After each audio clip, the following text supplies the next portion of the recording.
all of a sudden, instead of the anger and the rage and the hate, she felt love in this place, in her heart. And she reached out to the young man, and she forgave him. This is a true story. She went on to adopt him as her own son. You see, you have the capacity to forgive. Sister Zella said it's not easy sometimes. But God's put that in you. Amen? Jesus will test your faith. He knows what you can and cannot do. And what He wants you to do is to learn to rely on Him no matter what. Amen. Learn to rely on Jesus no matter what the circumstances around you are. We have some tough circumstances that we live in these days that we live. There's a lot of things happening in this world right now. I believe they're happening because they've got to happen for Jesus to be at the time appointed to Him to come back. Amen. But a lot of things are happening. You know, there's a lot of people in this world that respond to their circumstances differently than Christians do. There's people who lose everything that they have, financially speaking, in this world, and they go out and kill themselves. They take their own life.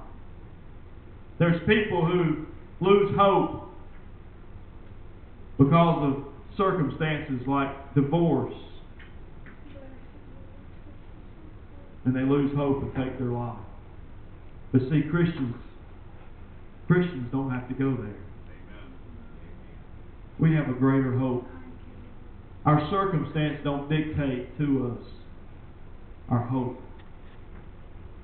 See, Paul put it this way. He said, in this life only we have hope. We're of all men most miserable. What does that mean? It means if all you can see is your circumstances, if all you can regulate your life by is what's around you and what's going on in your life, then you're miserable.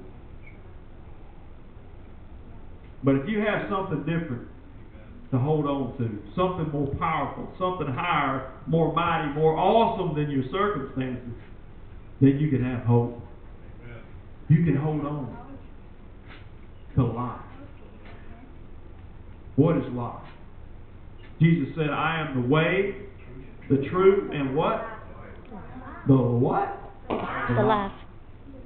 You hold on to Jesus, you got life. And you got hope. You got what you need. Number 2, looking at our resources. You see, Philip was an accountant. Now, I know you probably didn't know that. You have to do a lot of historical research to find that out, but you can. Philip was an accountant. In verse 7 it says, and Philip answered him. How did he answer him? He said, Jesus, if we had 200 denarii worth of bread, it wouldn't be sufficient to feed all these people. What was a denarius? It was about a day's wages.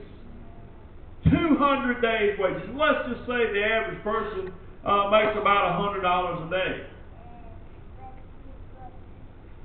That's $20,000 worth of bread. That's a lot of bread. Can you imagine going down to the bread store? Do they have bread stores around here? They have bread stores in Mobile.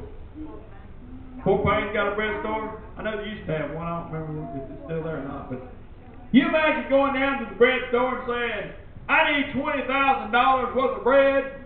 I got a bunch of hungry folks to feed. Man, they look at you and go, you're going to have to go somewhere else. There ain't enough bread here. You're going to have to go to the bread making place. Matter of fact, there was a place called Sunbeam there in Mobile, on I-65 there. And they do make bread. Can you imagine walking up in the Sunbeam bakery and saying, I need $20,000 worth of bread? They'd say, how many trucks you got? Because you're going to need some semis to haul on this bread. So what Philip was saying, since he was an accountant, he did the math real quick, and he looked at it and did a little survey about how many people was out there. He said there's about 5,000 men out here, not counting the women and children. And if I had $20,000 worth of bread, it still there wouldn't be enough to feed all these folks. And then Andrew spoke up. One of his disciples. Andrew, what was Andrew?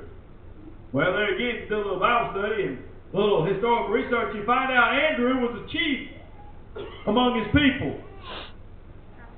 He was a leader.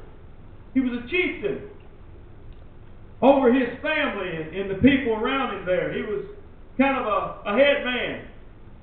Of course, being a head man like he was, old Andrew stepped up and said, hey, there's a boy over there got some fish and some barley loaves. But what are they among so many? He didn't care about the numbers, but he was going to step up and lead and say, we got a little bit over here. Now what are we going to do with that? Leaders come up with some odd questions, don't they? They come up with some odd things. Look at our leaders in America today. Trying to figure out a way to help everybody in America have health insurance. And guess what? They can't figure it out. They think they have.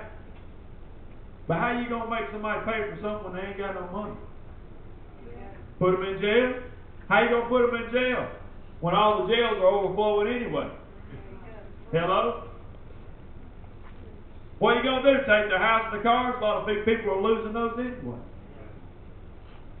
What I'm trying to get you to see is all this is coming down to one thing. We got to depend on Jesus. Amen. We got to put it in His hands. Jesus knew exactly how much money was in their treasury. He knew before he asked Philip the question what Philip was going to say. And if Philip was going to look at the resources because he was an accountant, he was going to do some counting. He's going to count heads real quick, do a quick summary there.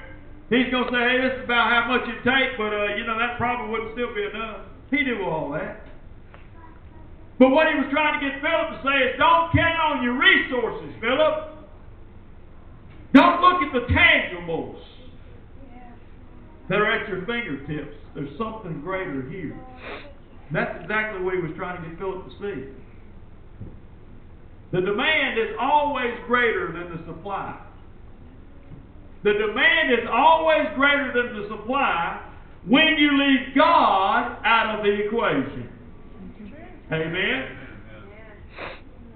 You'll never have enough when you leave God out of it. Amen.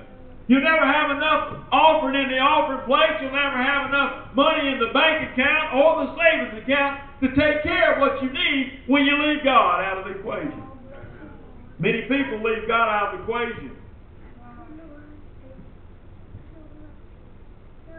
If we're not mindful of God, we'll always see our inability to supply the needs.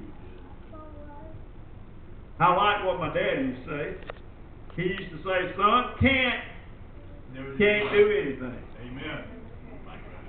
You see,